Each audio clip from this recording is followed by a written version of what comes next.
It would have just been better if you got like maybe 2 self-check. Will you be covering the TikTok "Who the fuck did I marry" lore? What is that? Please give it to me right now. I heard about this already. Northern Luddite, yeah. I am trying to set up a gaming session with our boy here, our big, beautiful, bald boy. It's 8 hours? No, it's not. He's got 80 TikTok episodes. Just give it to me.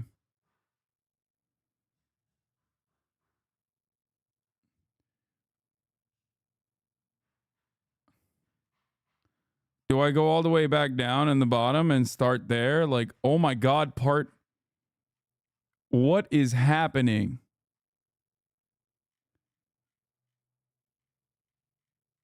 Where does it start?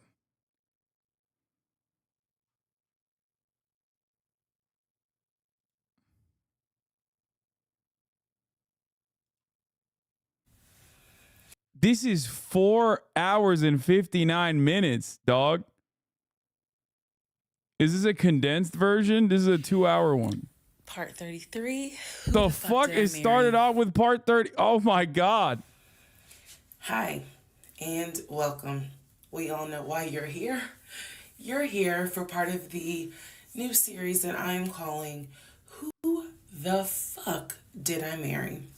I'm going to create this playlist series, and I'm going to tell the story of how I met, dated, married, and divorced a real pathological liar.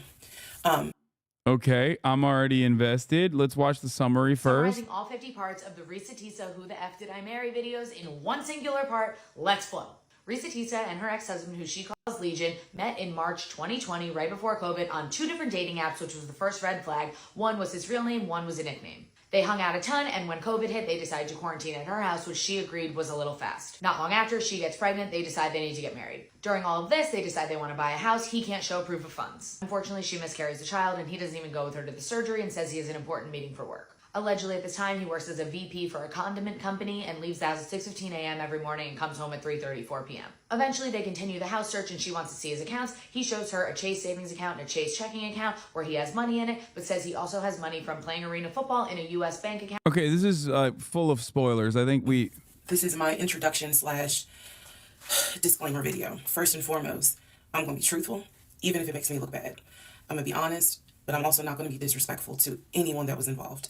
I'm not going to use people's real names because I don't have their permission to do so, and this sister does not want any sort of litigation. I will tell you off the top, I have a sense of humor and I have sarcasm. So things that you see me laughing at, none of this is funny. But in order to get through it, I have to laugh. If I cry, I cry. I'm human. I'm a woman. This was traumatic. I'm going to do the best I can to upload as much of the story as I can, because I know people get so annoyed with the follow for part 4, follow me for part 17. I'm just going to do the best I can to keep uploading the videos each at a time. Degree in the mail. So that is a lot of time to cover. Please give me the grace to just get it out. It may not be all in one day. It may not be all in 2 days. But okay, some of the stuff you can condense. Video to cover and start. It happened with things class. Coming contest at the grad. I didn't graduate with a psychology degree, but I'm very comfortable saying that he was a pathological liar. He was a narcissist, and yes, there was some in my opinion, mental health issues going on. Pathological lying part, absolutely. So I want to preface all this by saying, you're going to probably think, what in the world? There's no way this happened. Everything you're going to hear me say actually did happen. I never thought I was going to be in some sort of Lifetime movie, but I was. So I will read the comments as best I can. Like I said, I think if you allow me to tell the whole story, things will be answered. And sorry, I do talk with my hands. It's a coping mechanism. So if you're like, why is she moving her hands? Okay, I'm beginning to understand why this is 4 hours long. There's a lot of stuff in here that's like, oh my God. There's a lot of stuff in here that's like, definitely, what is this? We need this guy in the case. Are you serious? Megaphonics, it's already 5 hours and you're in here sending me not a condensed version, but a joke that's unrelated.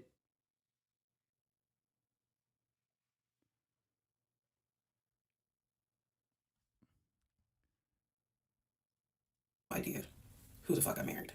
You like how I twisted that? Anyway. All right, y'all. Please excuse the hair, but here is part 20. We met on Facebook dating site, and we also matched on Hinge. I did not realize that he was on both under two different names. So one was his actual name, and the other one was a variation, like a nickname that he called himself. Different pictures. So it was a running joke between us. Oh, you ain't even What's happening on the top of her head here? What is that? Is that like a bow? recognize that you had matched with me on Hinge. No, I didn't. And also that should have been a red flag. By the way, you will notice in this story, I called it the United Nations of red flags. It is so many red flags that, I mean, you would have thought I was colorblind because I ignored all of them. So anyway, back to the story. We met around March 4th. We exchanged phone numbers. He called me and we talked on the phone for the first time. In the first phone call, he told me that he had just moved to Georgia from California from San Diego. His job had transferred him because he was being transferred in as the new regional manager for a major condiment company that is based here in Georgia. I'm not gonna say the name. And so we also talked about his childhood. He told me he grew up in Philly. He's from Philly. Both of his parents were deceased. This is the first phone call. Both of his parents were deceased. His father was a Philadelphia police officer. His mom was a teacher. He also told me he briefly lived in Augusta with his family. He had 2 brothers and 2 sisters. He also had 2 half-brothers on his dad's side. First phone call.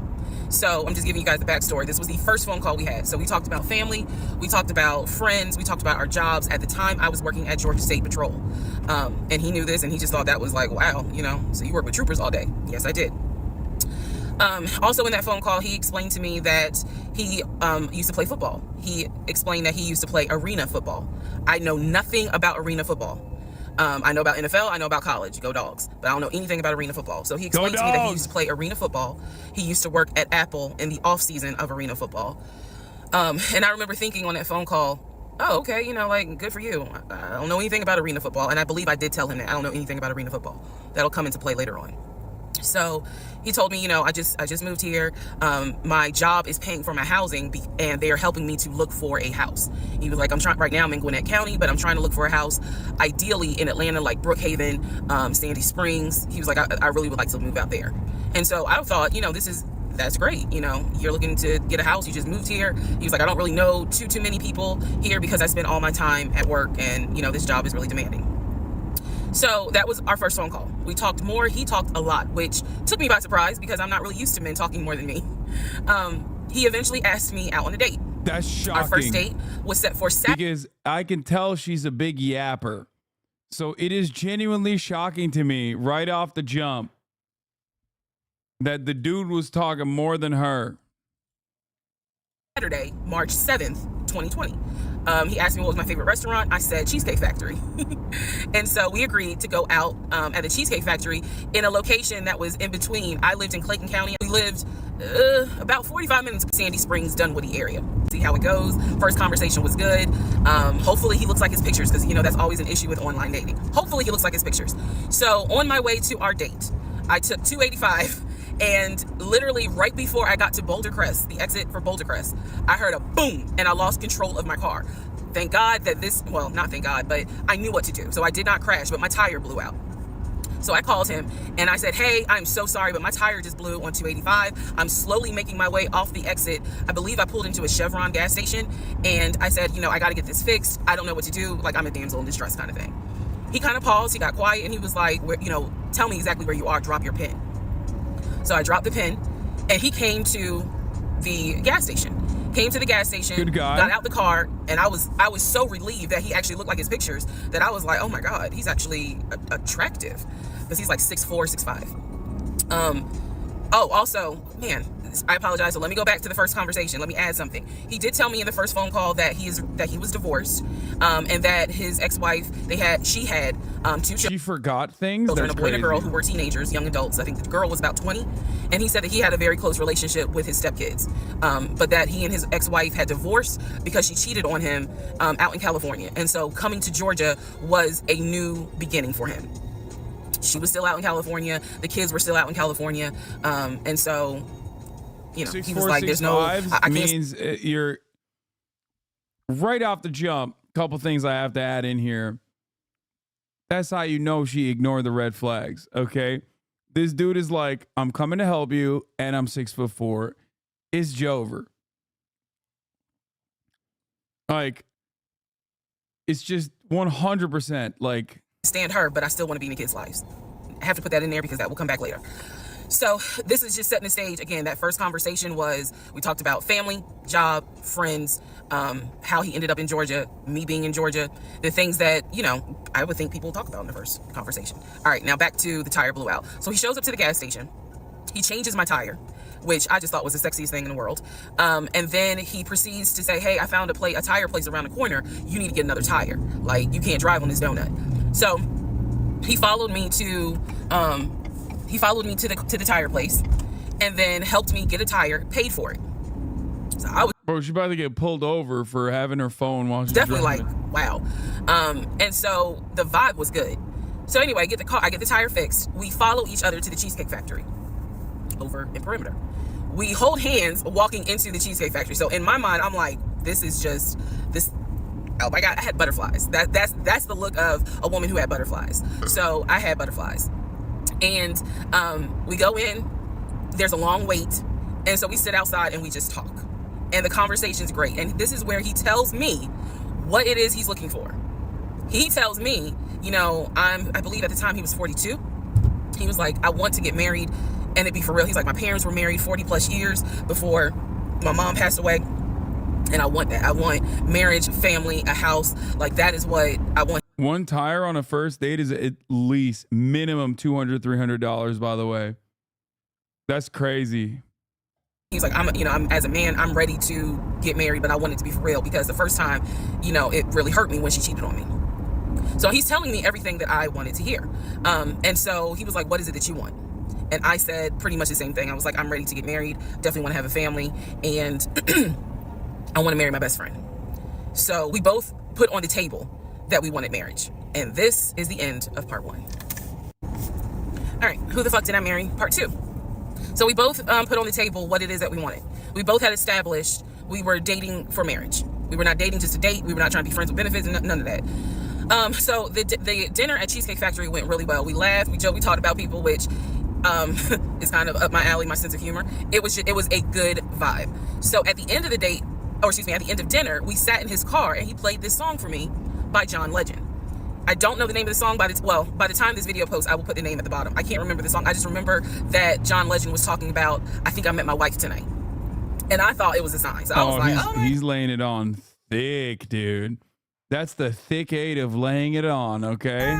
So anyway, we ended up sitting in the car talking just about life and experiences until about midnight. So during this conversation, he again is telling me how it was, you know, what it was like living in California, how he went out there, he went to San Diego State, he played football for San Diego State. He talked about how, you know, he loved it out there, so he stayed. That's when he joined the company. And then he explained that he also did arena football, but only did it for about 2 or 3 years. He claims that while he was doing arena football, the team that he was on won a championship. But again, keep in mind, I don't know anything about arena football. So I was like, okay, I didn't know they had championships. And he was like, you know, he got a little offended, like, yeah, they got championships. And, you know, he was on that team. So he talked to me about how he worked at Apple. He worked something in the IT area of Apple, but it was in the store. Again, it was one of those, it's like when I tell people I used to work at Amazon. I really wasn't paying much attention to it. Why?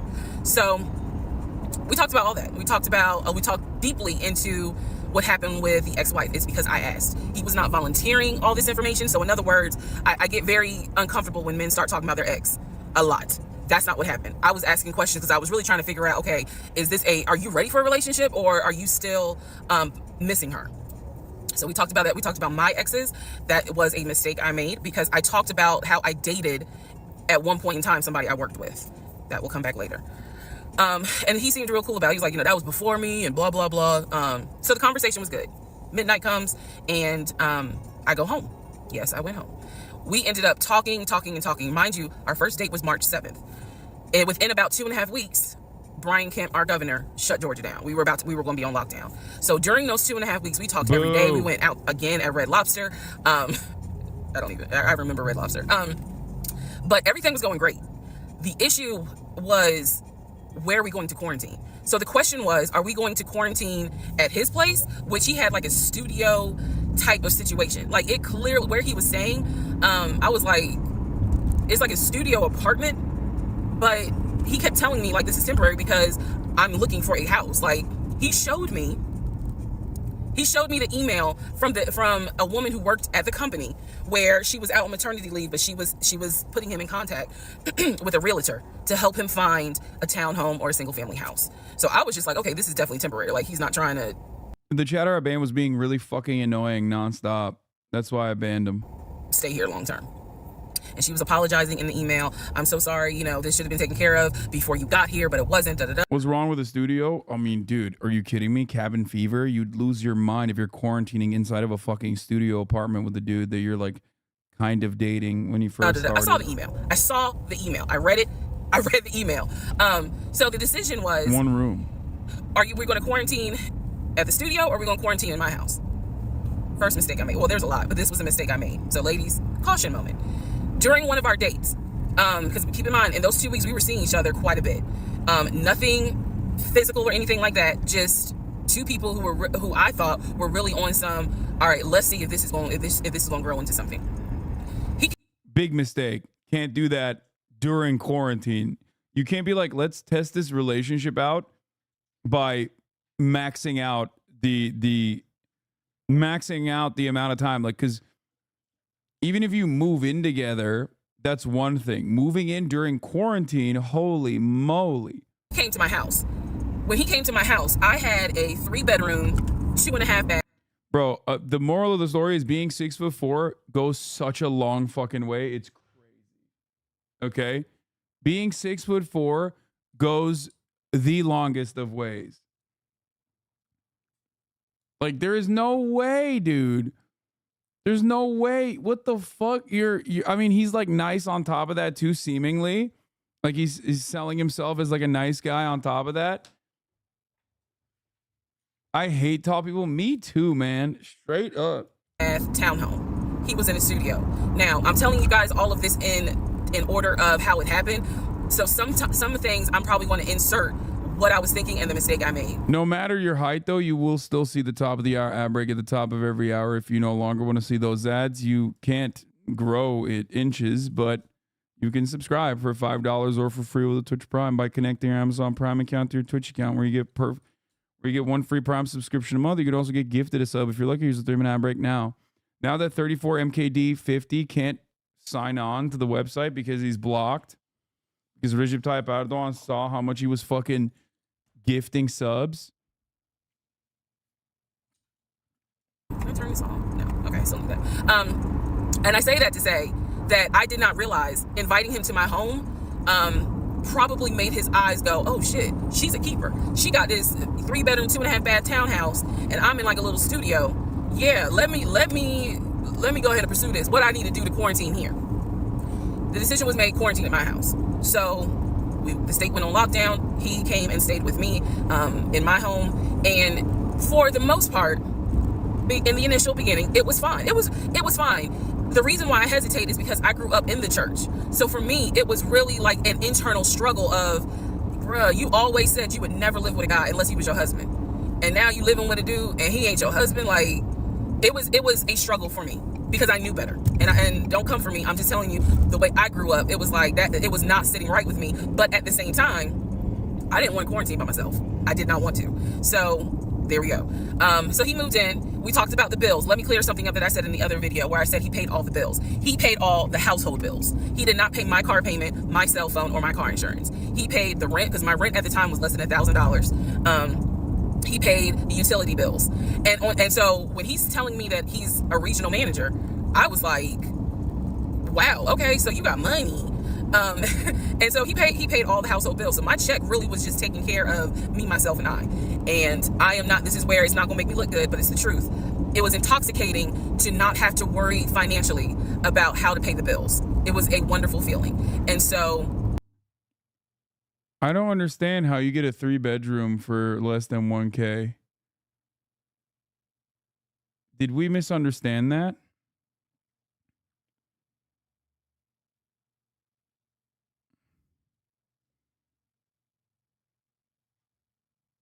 How does that work? Or is she also a liar? Like, what's happening?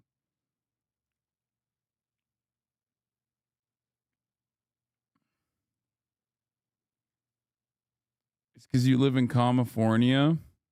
I kind of pushed to the side the fact that, yeah, you shacking up, because it's like, but your page, you don't have to worry right now. Like, he's taking care of all of April's bills before April even comes, because this was still March. So we're living together, and I'm cooking, I'm cleaning, he's helping to cook and clean, and then we have a conversation about house. Is he still going to buy a house just for him, or is he going to buy a house where it's for us?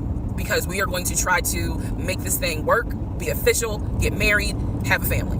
So the question now on the table is, what are we going to do? Because I didn't want to stay in Riverdale, Georgia. I did not want to raise a family there. I refused to have a baby in Clayton County. So the decision was made, let's start looking for a house for both of us. Remember, he was already looking for a house for him. But then he was like, you know what? We're together. I plan to marry you. Let's look for a family home for the two of us. I mean, that's crazy. This is like, how many weeks? If you can count the amount of weeks in two hands, you should not be fucking thinking about getting married.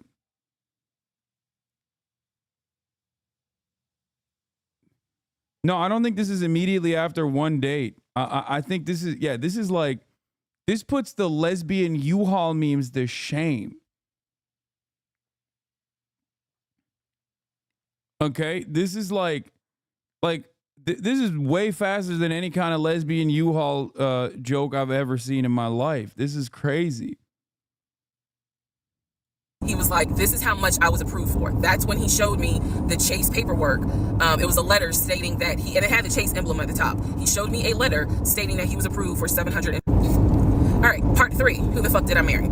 So this is when he showed me a letter from Chase with the Chase logo. Bro, where is she driving? Is she driving? Like, it's morning now. It was nighttime. Where the fuck? How long are the roads in Georgia? Georgia! At the top, stating that he had been approved for a mortgage, for a $750,000 mortgage or $750,000 house. So he was like, we can't go over $750,000. And I said, I remember asking him, can you afford the mortgage on a $750,000 house? Because I know I can't. This is when he explains to me, I told you how I played arena football. I invested my money really well. So he said, I have money that will help pay for the mortgage. He was like, you didn't Google like how much an arena football salary is? Okay, let's Google it. Bro. Arena football players in the United States make $18.76 an hour. Bro, that's like, hello? $18.76 an hour? Be for fucking real. You didn't fact check it all?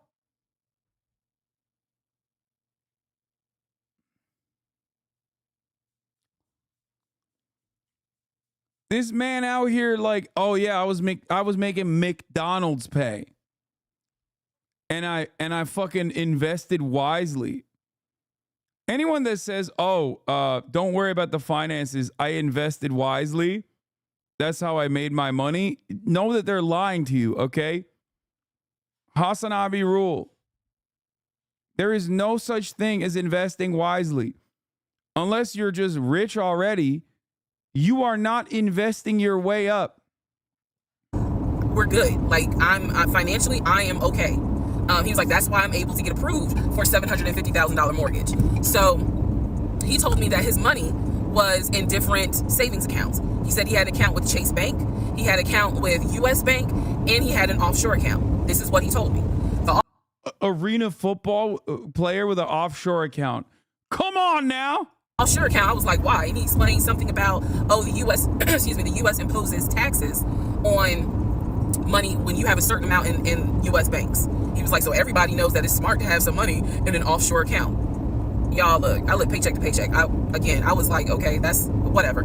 I said, so you have the money to pay for a home. I'm also holding in my hand. Also, no, you don't need to do that in the United States of America, okay? For the record, like, the United States of America, I always mention this, already has like offshore states, okay? This dude is just saying things he's heard. Like, there ain't no reason to go offshore unless you're talking about the shores of Delaware, okay? Unless you're talking about fucking South Dakota, there ain't no goddamn reason to go offshore. And a letter from Chase saying that he was approved for $750,000. So I went off of what I saw. So we contacted a realtor. I won't say his name, but man, if he ever sees this TikTok, I owe this man such an apology. But we contacted a realtor who was based in Cobb County, because I was very adamant I wanted to move back to Marietta, Smyrna area in Cobb County, Georgia. He was fine with that. His whole attitude was, you're going to be my wife, happy life. So we met a realtor. I would find houses that I wanted to tour. Keep in mind that this was COVID. So at the time, we could not tour a home. It would have to be a virtual tour. So, brother, what you just described doesn't make sense. It might make more sense to go offshore when you're poor in America because the loopholes are for the rich. First of all, offshore accounts are for the rich. That's number one. And number two, if you're a broke boy, then like there is no what if you're too broke, then you don't need a fucking offshore account. There is no offshore account anyway. What are you talking about? If you're a broke boy, just say so. This particular realtor, we found a house in Douglasville, Georgia. Not Cobb County, but nevertheless, it's in Douglasville. I was fine with Douglasville. So we found a house in Douglasville, Georgia. The realtor did a FaceTime tour of the house. The house was a nice home. 5 bedrooms, 4 baths. So we did a FaceTime tour of the home, and the home was listed, I believe, roughly 400 and something thousand. I really like the house. I could see myself living there. I could see us living there. I could see us with the kid there. This is now April, just for timeline purposes. This is April. I'm in awe of how long she's driving. Okay. So he really liked the house. He was like, you know what? We'll put an offer in on the house. He was like, if you like it, because again, it was COVID. We weren't going to be able to see the house in person because the family still lived there. So he said, I'll put an offer in. We'll see if it's accepted. I said, okay. So he puts an offer in. He's telling me he put an offer in. I need to clarify some things he told me and the things that I actually saw. So for this house in Douglasville, he told me he was putting an offer in. The realtor would call me because one thing that the realtor told us, he was like, if the woman likes the house, typically the house is going to get bought. So he kind of dealt with me a bit more than he did my ex-husband. And again, this is April 2020. This is before we got married. So at the time, he was my boyfriend. So the realtor was calling me and was like, hey, I put the offer in, and what they're asking for is proof of funds. And I did not know anything at this time about buying a house. So I was like, hey, you probably need to talk to him because I'm not even listed on the mortgage. Like from the paperwork I saw, it was only in his name. So he called him. I guess they talked. I was not there, but I'm assuming that they had talked. So the boyfriend is coming, my ex is coming home saying, yeah, I talked to so-and-so. I sent him over the paperwork. The offer was approved, and they are going to try to do a virtual closing. First, we got to do an inspection. If the inspection goes all well, then we have to do a virtual closing. He also told me that he put down earnest money on the home. She never steers. It's amazing. Yeah, I'm beginning to feel like Georgia is just like one straight interstate. Like it just keeps going and going and going. Someone who's like more autistic than me has to math this out. Like if she's going 60 miles an hour, judging by the cars that she's passing, how long, what is the mileage here? Like how many fucking miles did she drive straight? What the fuck?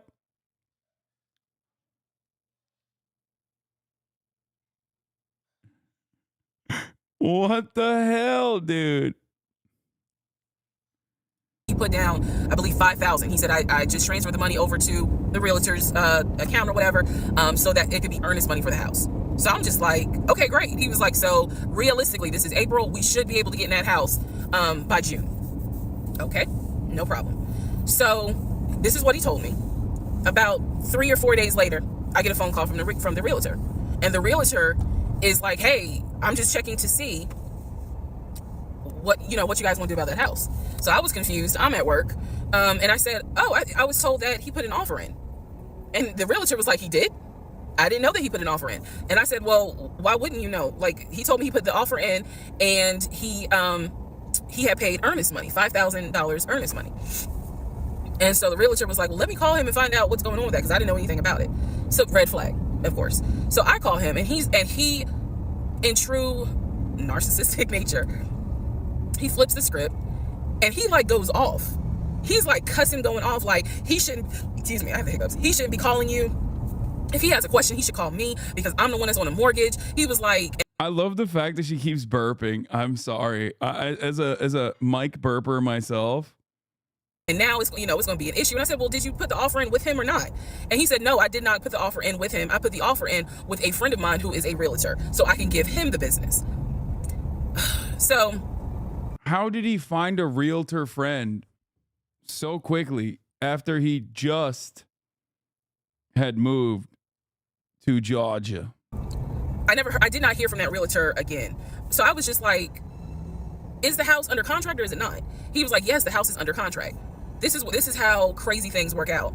About 3 days later on realtor.com, I'm looking at the house because I was trying to figure out in my mind how I'm gonna decorate. It shows the house is under contract. So show my boyfriend. My boyfriend's like, I told you it was under contract. He was like, I did you not believe me? And I ain't had a heart to say, hell no, I didn't believe you. Like, it seemed too good to be true. But once I saw the house was under contract, I absolutely believe that, okay, it's under contract with him. Like, yeah, we're about to do inspection. We are about to move.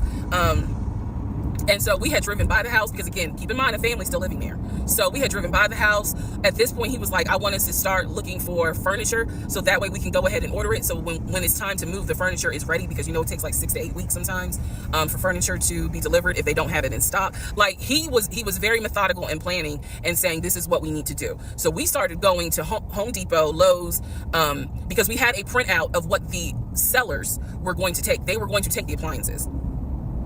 He had a printout. Let me be clear. He had a printout. So it said on there that they were going to take the appliances. So we needed to get a new stove, new refrigerator, new microwave, all that stuff. So we went to Home Depot and Lowe's, and I went ham. I chose all these new appliances, and here's where we get into the shopping. All right, part 4. So we go to Home Depot, we go to Lowe's. I'm choosing all these appliances. He's taking pictures of the SKU number. We had representatives helping us, and he basically explained to them, hey, we're buying a house. We should be closing sometime in June. Can we order this stuff now? Can I put a hold on it? Like, what can we do? Because we're not ready for delivery. I stood there as the Home Depot rep said, we can hold it in our warehouse. Like, you can buy something and we can hold it. People do it all the time, especially with COVID. So I watched him pay. I want to say it was about it was either $350 or $500. I watched him pay a deposit on a whole new set of appliances for them, and they were going to hold it until we were ready for delivery. I watched this. So I was like, okay, good deal. Like, we got the appliances. Next, let's go to Rooms to Go and Ashley Furniture and find actual furniture. So we went all around Rooms to Go. We went to Ashley Furniture. We went to American Signature. And I saw all these things that I wanted. Again, he's taking pictures of it. He was like, I can go online and order it. I didn't think anything of it because, again, I just saw that we held the appliances. So I was like, okay, that's fine. So April turns into May. May 2020 comes. This is where things start to get a little interesting. May comes, and obviously we had not done inspection. And I'm asking him all the time, what's the deal with the house? He was like, well, because of COVID, they're trying to get someone to do the inspection. But the guy that it was always something. The guy they had caught COVID, so they're going to Bro, there is no house at this point. Like, there is no house. It's completely made up. At this point, I'm trying to figure out, like, how he's even, like, going along. Like, what the man thinks is what I want to know as a misogynist. Like, how does the man in the situation even think he's going to get away with it? I mean, obviously we know he did, but like, it blows my mind that he thought that he could get away with it, which, I mean, I guess he did once again for a long ass time, it seems. But, like, how do you develop that courage?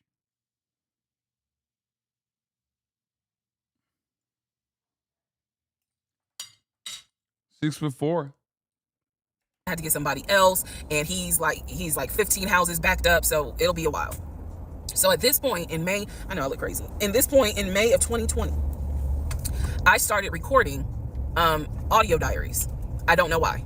It was something just made me just start recording my thoughts in an audio diary, and I still have them. and I would save them by the date, and I would just start talking about what's on my mind. So I was like, I knew there was something was nagging me, like, but I kept pushing it out of my mind. I was like, you saw, this is what I reminded myself. You saw him pay for the appliances. You know the house is under contract. You know that he told you that he's the one who put the house under contract. Why would, like, I remember saying to myself, why would he lie about that? This is so easy to verify. Why would he lie about that? Have you caught him in any other lie? And at the time, the answer was no. So I really was like, maybe you just aren't used to a guy who actually does what he's supposed to do. Like, I was questioning myself and then answering my own questions. So inspection didn't happen. Around mid-May, I found out I was pregnant. May 2020. When I found out I was pregnant, he was ecstatic and I was like, oh shit. The reason why I was oh shit is because, number one, I'm plus size. Number two, because of my age, I felt like it was probably gonna be a high risk pregnancy. And I wasn't married. And that nagged. I cannot tell y'all how much it nagged me. There was a lot of internal struggle in between. My family didn't even know that he had moved in at this point. I told them, that I was pregnant, went to the doctor, everything looked good. But again, because it was COVID, he couldn't go in with me into the actual room. So, doing any sort of ultrasound, doing the blood test, because my HCG levels were really high. So the doctor was like, hey, it might be twins. We don't know yet. You're still kind of. How many months?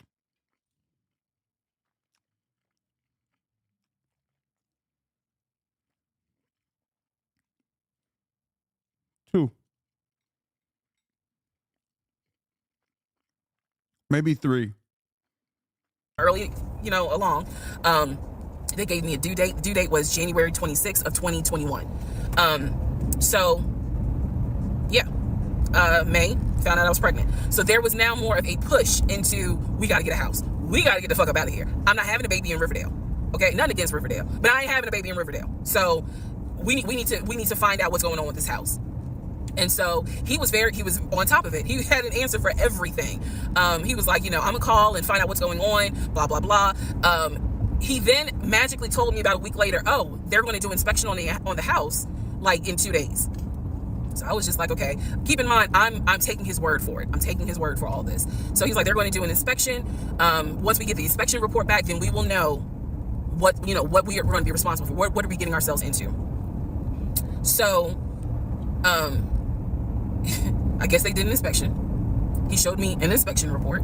Only thing that they said that the roof had just recently been replaced, which I remember he was very happy about. And the issues that there were for the house were minor. It was not a bad, because we did have a discussion about it. He was like, it's nothing that we can't handle. Then he said that we were set to close the end of May. We were set to close the end of May. He told me it was going to be a virtual closing. You're probably like, what the hell is a virtual closing? Because again, he's saying because of COVID, people are. Wait, why? Wow, fuck you, Hasan. Why are you so pressed? They're not closing in the office. They're doing a virtual closing where you would need to electronically sign the paperwork. This is what he's telling me.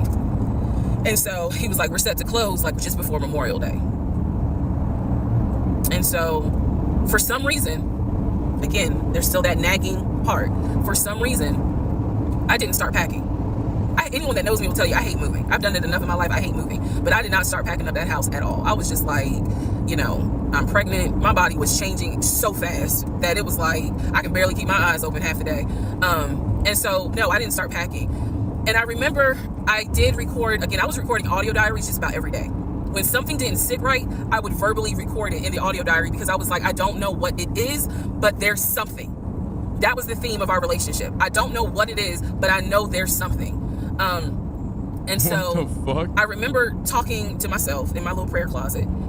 I don't get it. Does she not have like any friends? Why is she talking to Jesus when she should be talking to Jesus? You know what I mean? She don't have one friend that she could be like, hey, this smells a little funny. What the fuck's going on? It makes no goddamn sense. That's where I would do my recordings. And I remember thinking, what if we don't get this house? Like, what if he's lying? But again, there goes that thought process of, Why would he lie about this? Like, who makes up that they're buying a house when in fact they're not? And then he's showing you all this paperwork. Like, come on, you can't be that jaded that you don't even believe what's in front of you. All right? So now we're going to go into part 5. Okay, part 5. Who the fuck did I marry? So I'm questioning all this stuff in my head out loud on my audio diaries. And then once again, I'm like, but look at what he's giving you. Like, he's paying. It wasn't a question about money. It was just a question of, are we really about to move into this house? And keep in mind, he's paying all the household bills. He still is. So we were supposed to close before Memorial Day. We didn't. There was an excuse. There was always an excuse with him. Always an excuse. And I can't be the only one that's like phenomenally invested in this, right? Like, I get why people watch through this entire thing. She does have a very long-winded way of describing these stories, but like, it is captivating. I'm fucking hooked. I'm locked in.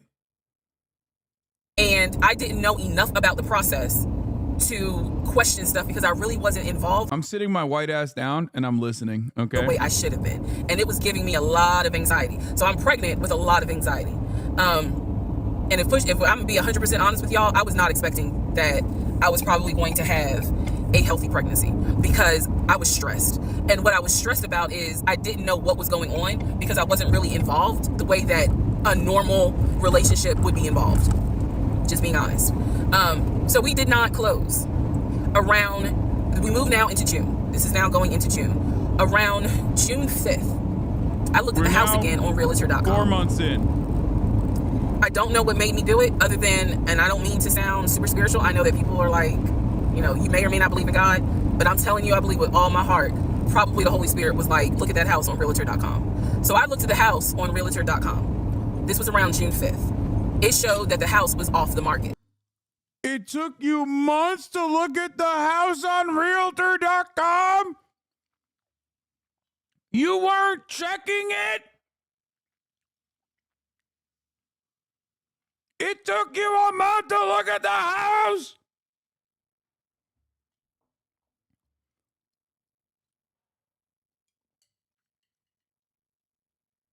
That's insane, okay? Like, even the enthusiasm of getting a new house, like, you didn't fucking check? No, I'm sorry. When I bought a house. I bought this fucking house that I'm sitting in. And I would still, like, check, not because, like, there's some discrepancy, just through, like, pure interest in the house. Or you show it to other people, like your friends or something.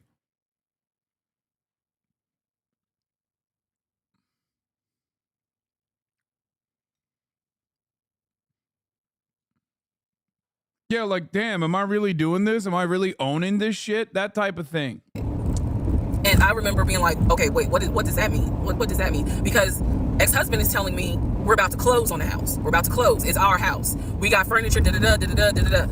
He's also telling me that he's been in contact with the realtor, his friend, who was telling him, this is what was happening next. Here's what's going on. So the guy that we initially worked with apparently is completely out of the picture. But again, I was not heavily involved. So I'm just like, let me look at the house. I see it's off market. What the fuck does off market mean? Like, now I'm really freaking out. So it shows the name of the... It means it's sold. Quite recently, as a matter of fact, to whoever the fuck actually bought it. That's what that means. Real estate agent for the seller. I don't remember her name. I called her and I said, I said, my husband and I, even though I wasn't married, my husband and I were looking at this house at 123 Main Street. And we really wanted to tour it, but now I'm showing it's off market. Is it not available? Or, I pulled that card. And she was like, oh, no, ma'am. The home closed yesterday. It closed June 4th. Again, there are certain dates I just remember. And I said, oh, it closed June 4th? I was like, really? And she said, yes, ma'am. She was like, my sellers sold the house. And I was like, oh, man, okay. Well, I said, my husband and I really wanted, we love the pictures of it, and we're getting ready to start a family, so I would have loved to have been able to, have the opportunity to see it. I asked her something. I don't remember the specific question I asked her. And I know why I asked the question, because I was anticipating that my boyfriend at the time was going to have some sort of excuse. So I asked her something about the buyers. And I remember, and somehow, again, forgive me, I don't remember the question I asked her. But the answer was that it was an older white couple. Older white couple. So I get off the phone with her. I record an audio diary. And in the audio diary, I specifically say, okay, there is no house. He's going to have to get out. This dude is 6'4", and I kept writing the audio diary. He's 6'4" over and over again. I kept saying it, and I kept forgetting all the other very obvious red flags. Out of this lie somehow. By the way, chat, at this point, you have to understand, she hasn't married him yet. We know that there's no fucking house. It's been like a couple months at this point, and she still married him. Because now I realize, at the very least, he was lying about him being the one who was under contract. I knew enough about that. So I was like... No, you didn't. I'm going to be honest. You did not know enough about that, okay? It feels like you did not understand the situation if you still ended up marrying him. How is he going to get out of this? Again, I've listened to the audio diary in 2024. I literally said in that audio diary, how is he going to get out of this lie? And I was trying to think of ways on how he's going to do it. And something said to me, because I say it on the audio diary, I said, he's going to say it's a bad deal.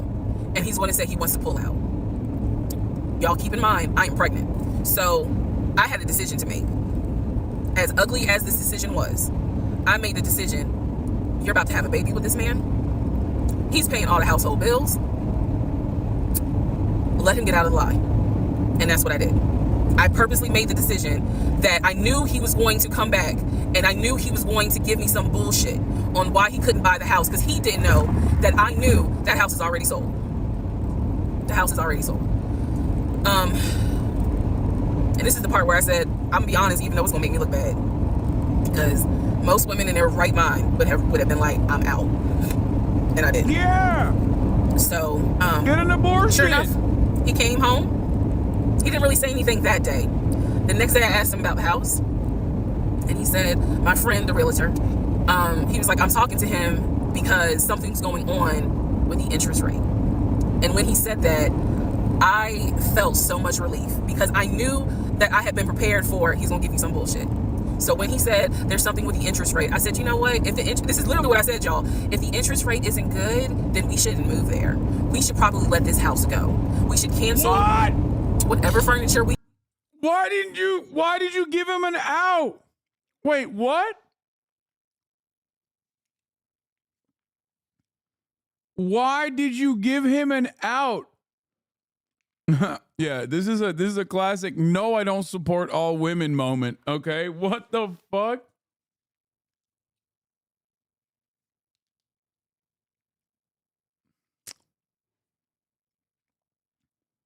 She literally said, why you're not listening? Abortion!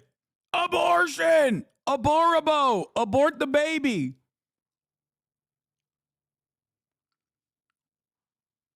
We ordered, or, appliances, and let's just look for another house.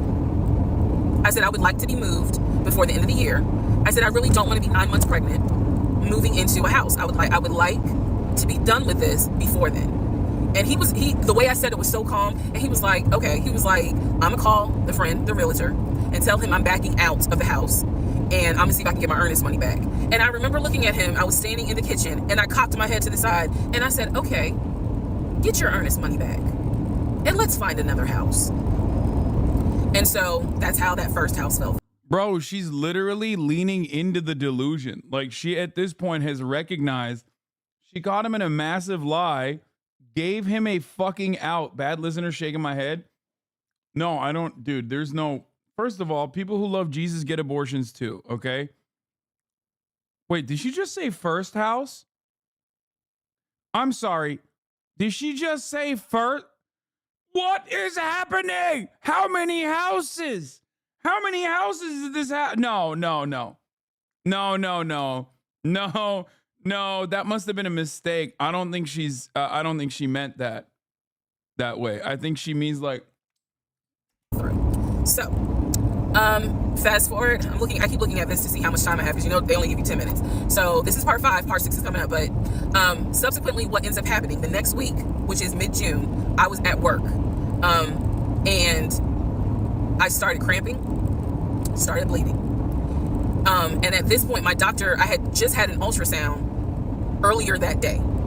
So I went to work, because the ultrasound was fine. I went to work, and the cramping and the bleeding started. And I started crying because I kind of knew what was going on. And my doctor had called me and told me that when they did the ultrasound, they did not see a heartbeat. So she was like, this pregnancy is not. Dude, okay, that's like, dude, Christ saved you. Okay?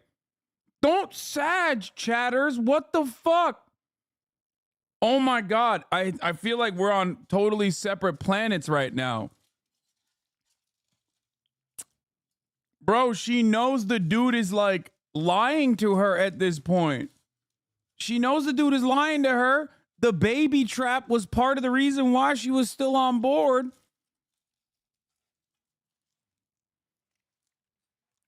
It's divine intervention. What the hell is God's plan, man? The fuck? Not going to be viable. So I'm crying, hysterical. And now we're going to get into part 6. Okay, so this is part 6. Oh, she made it. Oh my God. That's it. 55 minutes at fucking 2x speed, and she finally made it to whatever the location was.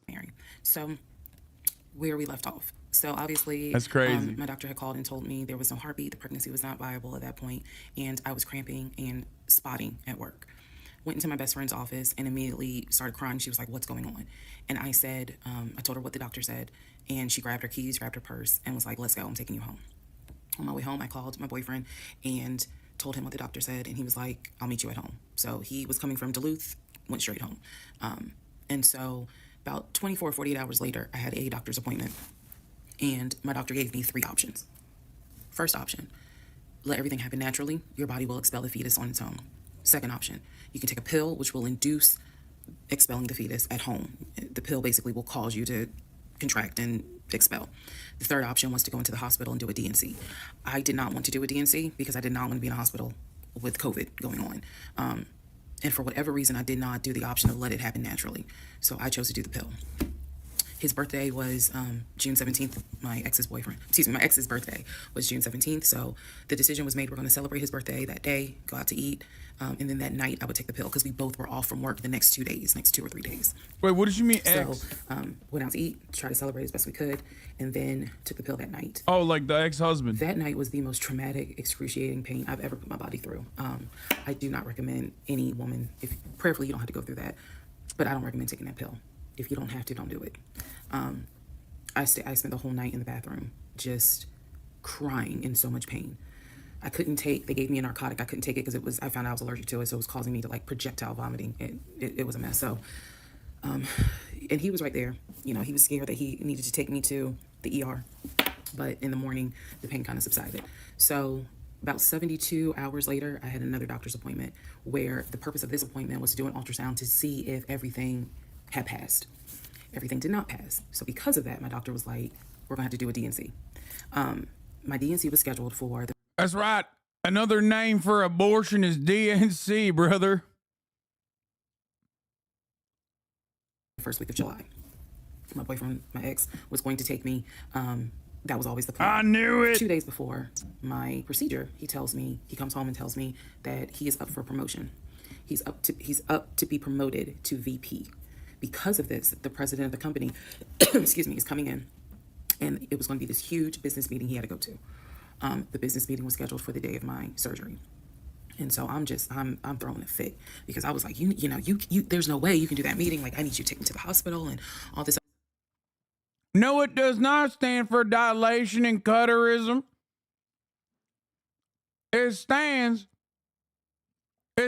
for Democratic National Communism. Other stuff. And so he offered to have his sister take me to the hospital. Apparently his sister lived in Douglasville. I was like, no, because I've never met her. Like, I'm not having a stranger take me to the hospital. No, this is a private situation. I don't want to do that, blah, blah, blah. So my aunt had offered to take me. And then my friend who took me home from work had offered to take me. So at that point, we get into an argument because he's like, my sister is, you about your family. So why can't she step in? And I was like, no, because I don't know her, period. I don't know her. So my friend offers to take me to the hospital because I was all distressed that he's saying he has a business meeting and he can't take me. So I remember being on I-75. That's wild that like this massively consequential and genuinely traumatic experience. This is another insane red flag, probably as big as the house, I would say. When you have a situation like this and your partner that fucking put the baby in you anyway is literally like, yeah, let's have a stranger take you to this medical procedure. Like, get the fuck out of here. On the connector, on the phone with her crying because I was so embarrassed that he wasn't going to be the one to take me and that I was needing to rely on someone else to take me to the hospital in order to get a D&C done. And she was really great. She was like, girl, this is why you have a village. Like, it's okay. Things happen. The world is crazy right now. I will take you. You're going to be okay. So he did not take me to the hospital for my D&C. My friend did. She could not stay because of COVID protocol. So when they wheeled me into pre-op after I got checked in, I texted him and was just letting him know, hey, here's the update. I'm about to, I'm in pre-op. They're going to get me prepared to go back to the surgical ward or whatever. And the response I got was from his new executive assistant named David. Now, when he told me he was up for the promotion, he did tell me that part of getting this new job would be that he would get an executive assistant named David. And he did tell me, I'm going to make sure that I inform David, if you get a text from this number, meaning from me, pull me out of the meeting. Because, my fiance's having a procedure done and I'm picking her up. So it's important that you come get me if it's something serious. So I text him. David responds. He said, yeah, Mr. Blah, blah told me that you are having a procedure done. If you need me to get him, I can go get him. He's in a meeting. Just let me know what you need. And I just said, no, don't bother him. I'm just giving an update that they're about to take me back. And David responds and says, I'm so sorry you're going through this. Please let me know if there's anything I can do. So I have the procedure. I wake up and I am now in recovery. I should be in recovery 45 minutes up to an hour and a half. There ain't no way that's a real David. Might as well be Michelangelo's David, okay? That's just fake, dog. That's not a real person. That's him. He's doing the classic Better Call Saul shit where he's like, making up a fake voice, basically, to be like, I'm David. Hello, David here. I wake up. First thing I ask, and I remember asking, is where is so-and-so? The nurse who was so sweet, she was like, everything went well. You're doing great. She said, we spoke to your fiance. He's on his way. So I said, okay, okay. I kind of dozed back out, but I could still hear everything that was going on. I just could not keep my eyes open to save my life. So I hear her talk to the other nurse. And that's when she said, yeah, Dr. So-and-so called her fiance and his executive assistant picked up. And the executive assistant said that he was in a business meeting and that, you could relate to him what you need to say and he'll, tell the fiance. And my doctor was like, hell no, HIPAA, I need to speak to him. So apparently my fiance called the doctor back about 30 minutes later and the doctor informed him she'll be ready to be discharged in about an hour. You can make your way and come pick her up. He said he was on his way. He was on his way from Duluth to Atlanta, which is not a huge distance, but the time of day, one thing about Atlanta, there's always traffic. So he should have been there within the hour. I should have only been in recovery an hour and a half. Let's go to the next part. Part 7, who the fuck did I marry? So I should have been in recovery at Northside Hospital for about at most an hour and a half. Subsequently, I ended up being in recovery between 3 to 3.5 hours. The nurses kept calling my ex, asking, what's the status? Because they were actually getting ready to do a shift change. So they kept calling, asking, what's the status? What's the status? Like, where are you? I want to say that they called a total of 3 times and they spoke to him twice. So at this point, I knew that they were all like... He's like, sorry, honey. I was playing arena football with my offshore account managers and David, who is my executive assistant. Where's her fiance? Like, what is going on? He said he was stuck in traffic. And so he was making his way there. He eventually did get to Northside Hospital, and they wheeled me down because, again, he couldn't come in just because of the protocols. So